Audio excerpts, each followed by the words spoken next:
welcome along to the Property Academy podcast. I'm your host, Ed McKnight. And today on the show, we're talking about paying down debt versus investing. Which is the better financial decision? We're going to talk about the pros and cons, and yes, we built some new models as well, so we've got some data to share with you. But Andrew, what are the two options that we are looking at today? So we're going to look at two scenarios. The first one is taking $150 a week and putting that into your mortgage. So paying off your mortgage $150 a week faster. Or we're going to put $150 towards funding an investment property and seeing which works out better. Yep, so topping up that investment property by $150 a week. So let's start with how much could you make from paying down your mortgage more quickly? Now, for you guys watching this on YouTube, you'll be able to see this graph in front of you.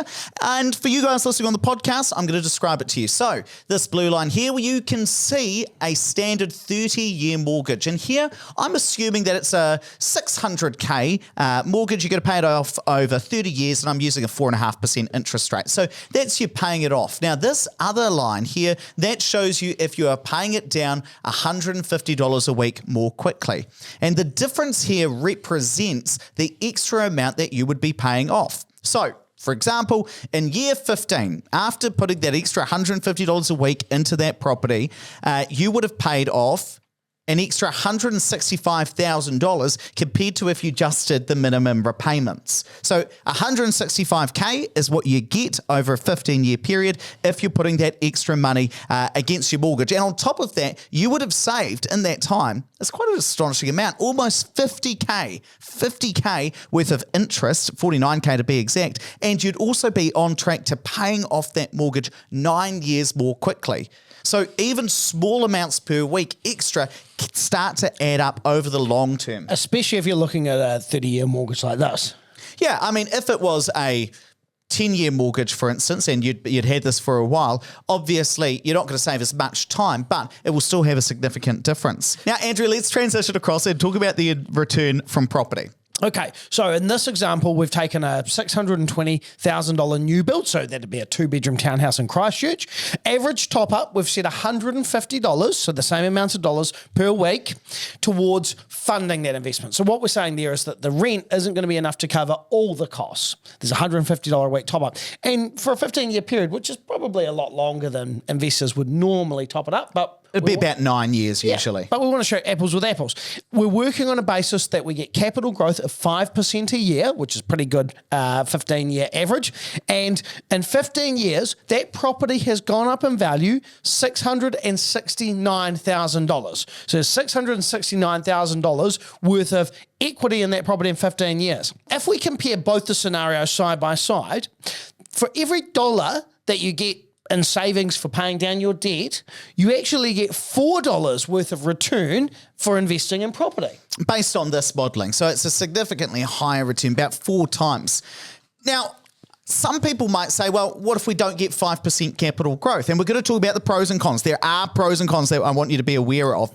But what if I think that we're not going to get a 5% capital growth rate? The market's not going to go up by that. So I thought what would be a bit of fun is we'd find out, well, what capital growth rate would be needed to get the same return? So getting the same return from paying down debt as investing. Now, don't look at your notes, Andrew. 1.69%. Well, was it 1.69? It was 1.59%. So 1.59%. And that is actually incredibly low. In fact, it's below the long run target inflation rate, 2%. It's lower than how fast incomes tend to increase. Household incomes in New Zealand tend to go up by just over 4% a year. So I see a 1.6% capital growth rate over the long term as very, very achievable. And, you know, if we got less than that, it would take a very conservative person to say that we'd get less than that. I think that's completely unrealistic. You're going to have much more than that, you would imagine. I'd expect it to be closer. Like the minimum bound, I always think, is household income growth of around about 4%. But look,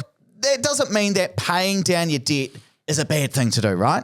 No, absolutely not. And in fact, if you can pay down personal debt, you should do that as fast as possible. But you've just got to question, you know, if I'm doing this too fast, for my budget that it stops me investing in property, well, then maybe that's when you need to review, because there are some situations where paying down debt is good. So, for example, if you're really close to retirement and you need to have that mortgage gone because you can't enter retirement, and let's say you're expecting to live on the superannuation, well, that's not going to allow you to pay down your mortgage and have a lifestyle. Well, if that's your plan, then you probably do need to pay down debt. Or if you've got a really short time for an investment horizon, so 5 years or less, then probably just paying down debt is the safer option, I guess.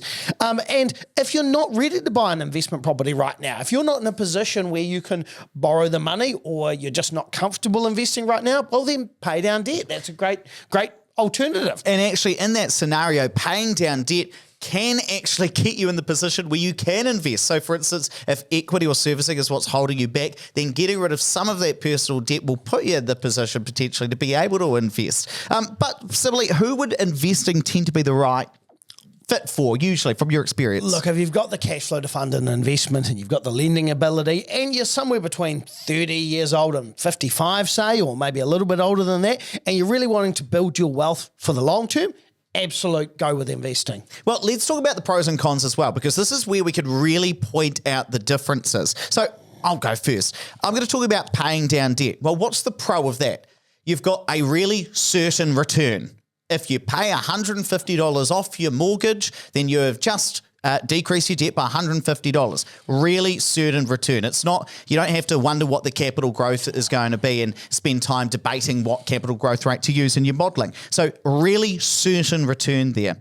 Now, the other thing is, it's going to help you become mortgage-free much sooner. So, for instance, in that modelling, we went from a 30-year mortgage term. It's going to take you 30 years to pay that off. We went down to 21 years. So we saved 9 years off that mortgage. Hey, that's a massive pro, because it means you're going to be able to stop paying into your mortgage more quickly. And then on top of that, you're going to save potentially a huge amount of money on interest as well. In this scenario, $50K over a 15-year period. It tends to add up quite significantly. So all good reasons to pay down debt. But there's also some cons.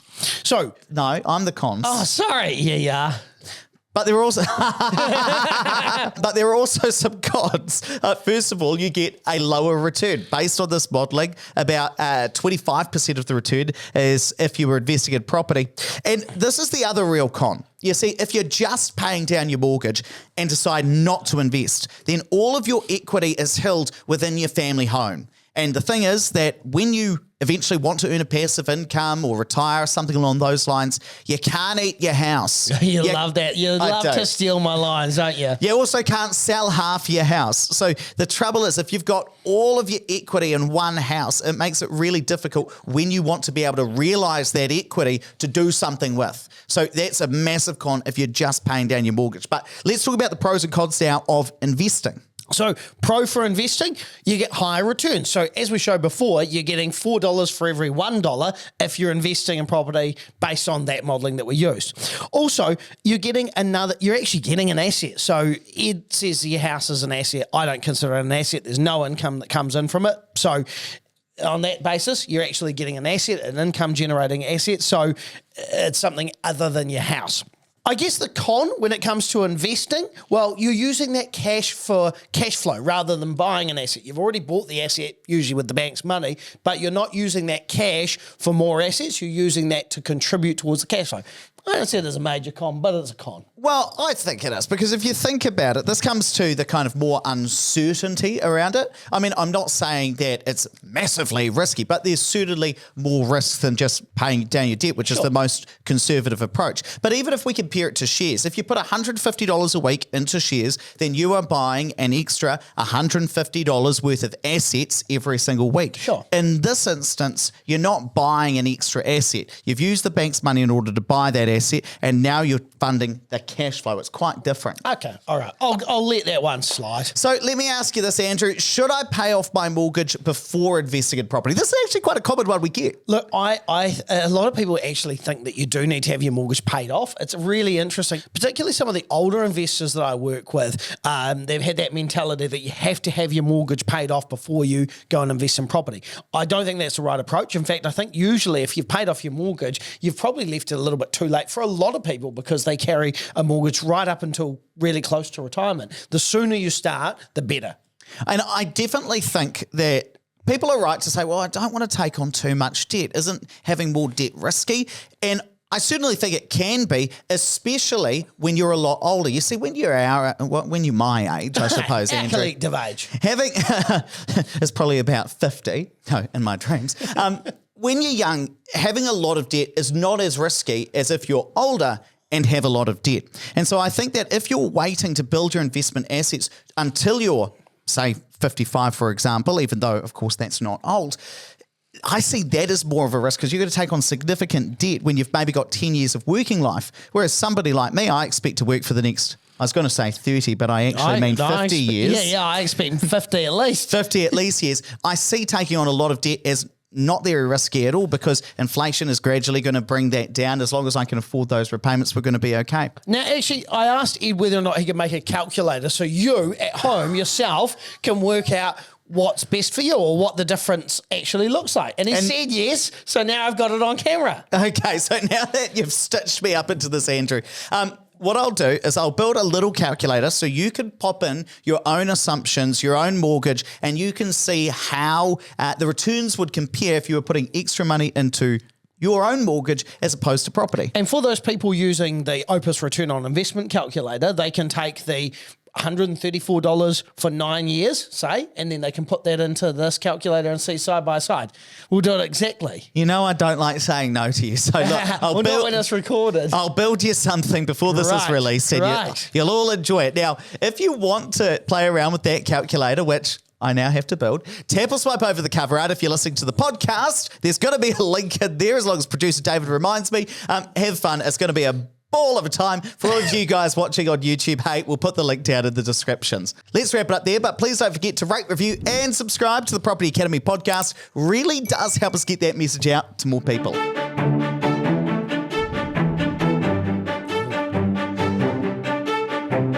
Thanks for listening to the Property Academy podcast. I'm your host, Ed McKnight. And we're going to be back again tomorrow with even more daily strategies, tactics, and insights to help you get the most out of the New Zealand property market. Until next time.